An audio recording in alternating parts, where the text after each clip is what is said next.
Si on regarde l'impact de cette crise, on peut avoir une vision pessimiste ou une vision optimiste.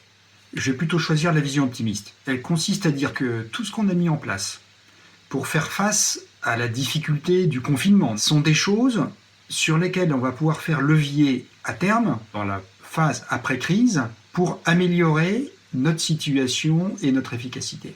On l'a bien vu par exemple dans le télétravail, dans un temps extrêmement court, on est arrivé à mettre en place un nouveau mode de fonctionnement avec des changements de pratiques extrêmement drastiques.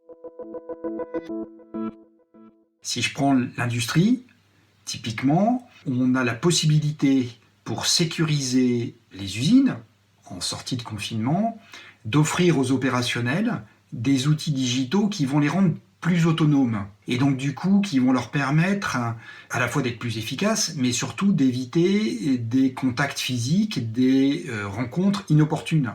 Si j'arrive par exemple à géolocaliser un objet et une personne, eh bien il va trouver beaucoup plus rapidement l'objet, ce qui est un gage d'efficacité certes, mais surtout qu'il protège par rapport à des rencontres inopportunes.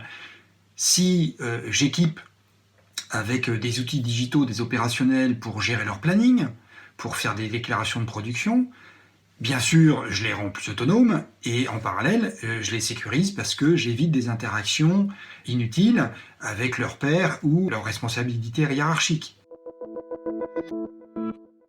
Donc on voit bien pas mal d'exemples qui illustrent la capacité d'améliorer notre efficacité et notre flexibilité sur l'ensemble de la supply chain dans le futur.